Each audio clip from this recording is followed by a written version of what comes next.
Menjadi seseorang yang elegan atau yang berkualitas bukan hanya tentang penampilan, bukan tentang jabatan ataupun titelnya, tetapi juga cara bersikapnya terhadap orang lain. Subjektif saya, kualitas sesungguhnya seperti kualitas kopi dalam cangkir atau gelas. Kopi yang baik dan berkualitas tetap terasa nikmatnya bagi siapapun, apapun bentuk cangkirnya atau gelasnya. Setiap perbuatan atau tindakan dan keputusan yang dilakukan seseorang tersebut menentukan harga dirinya. Ingat, rendah hati itu baik dan harus, tetapi merendahkan diri itu jangan. Sebab siapapun dan apapun profesinya memiliki harga diri dan tidak mau direndahkan atau diabaikan. Hidup ini memang pilihan, tentu itu hak masing-masing. Banyak orang yang merasa bodoh amat tentang kualitas tersebut. Ada juga insan merasa berkualitas tetapi tidak tahu jika dia berkualitas rendah. Pikiran yang instan yang meyakini bahwa dengan ada jabatan, titel, dan banyak uang sudah pasti individual yang berkualitas. Zaman kini yang serba digital ini seperti zaman edan atau sableng serta menyedihkan. Tidak peduli yang tinggal di pedesaan maupun yang tinggal di kota metropolitan, yang tua, yang muda, laki-laki atau wanita, hampir semua isi media sosial diisi hal-hal bodoh, menyesatkan, berbaur porno, pamer payudara, pamer joget, pantat, dan hal-hal sampah lainnya, melejit dan dinikmati semua orang. Kalau tidak pandai-pandai memilah di sosmed, moral akan rusak. Burung puyuh berkumpul bersama dengan sejenisnya, burung kutub berkumpul sesama sejenisnya. Begitu juga dengan biawak, begitu juga dengan dinosaurus yang ada di belakang saya ini. Jadi berkumpul dengan sosialitanya. Itulah keadaan sosialita, keadaan zaman kini. Cara melihat seseorang yang berkualitas atau ciri-cirinya adalah satu, tidak banyak sandiwara. Ngapain lagi pandai bersandiwara atau drama? Dunia ini sudah dari dulu seperti panggung sandiwara. So, bila engkau bersandiwara lagi, orang pada muak. Seseorang yang pribadinya berkualitas tidak suka bersandiwara dan tidak suka terhadap orang yang pandai bersandiwara di depannya. Khas mereka suka melebih-lebihkan sesuatu, suka berjanji yang muluk-muluk, suka mencari perhatian, suka mencampuri urusan yang bukan wewenangnya.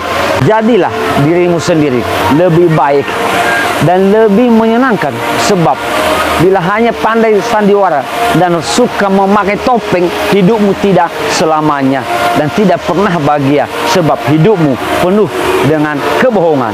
Khas seseorang yang berkualitas yang kedua adalah tegas dalam hal-hal tertentu. Tanpa terkecuali, sikap tegas ini harus dimiliki setidaknya untuk melindungi diri sendiri, tidak direndahkan, tidak mudah dimainkan atau dimanfaatkan. Misalnya, ketika kita diintimidasi, dijalimi, hak-hak kita dirampas dan sebagainya. Coba bandingkan dengan seseorang yang tidak ada ketegasan dalam hidupnya, mudah dimanfaatkan, tidak ada prinsip, tidak ada wibawa, terombang-ambing dan sebagainya. Bagaimana supaya menjadi pribadi yang tegas dan tidak mudah disepelekan? Ya, jelas harus ada nyali atau keberanian. Bila takut dibenci, bila takut kalah, maka Anda seperti badut atau boneka. Seorang yang tegas atau berani ini dimusuhi oleh orang-orang munafik, pecundang, dan sumbu-sumbu pikiran yang beku atau pendek. Yang ketiga, konsisten dalam berbicara dan bertindak. Ada beberapa orang yang sikapnya, bicaranya tidak sinkron dan berubah-ubah.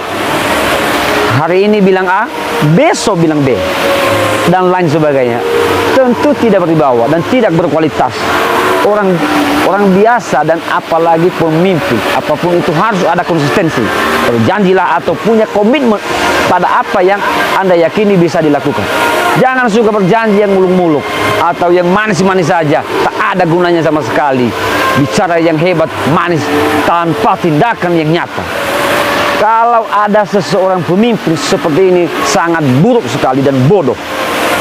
Yang keempat, tidak menjadi pengkhianat atau penjilat. Jika pandai menjilat adalah syarat mendapatkan tempat terhormat di negara Konoha ini. Orang pandai mengambil hati selalu menang atau yang terdepan daripada orang yang apa adanya, dan malahan itu tidak disukai, aneh dan edan. Banyak pengkhianat ini ada dalam politik, bisnis, dan dalam percintaan. Tentu individu yang berkualitas tidak mengkhianati amanah apapun yang diberikan kepadanya, tidak mementingkan kepribadiannya, tidak cepat berubah sikapnya ketika ada tawaran yang menggiurkan, dan tugas-tugas yang diembannya ditunaikan dengan baik. Yang kelima, teliti berpikir dan bicaranya sistematis. Seseorang yang berkualitas dan sekaligus berkelas, tentu pikirannya baik.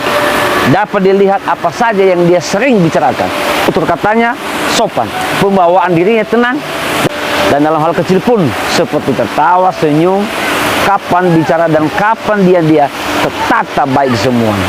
Bandingkan dengan seseorang yang tidak berkualitas dan kaca balau.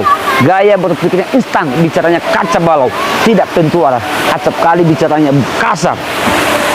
Tak ada adab dalam bicara dan dalam hal lainnya, tidak ada attitude.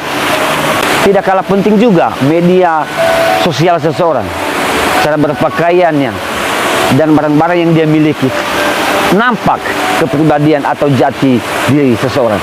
Yang keenam, tidak memilah-milah kasta. Kualitas yang benar itu bukan sebab banyak titel, bukan sebab banyak jabatan atau banyak kekayaan, tetapi beradab dalam berbicara, empati, dan tidak meremehkan orang di bawahnya. Ketahuilah bahwa jabatan atau titel atau hartamu tidak dipeduli orang lain, tidak diminta dan tidak dianggap spesial banget.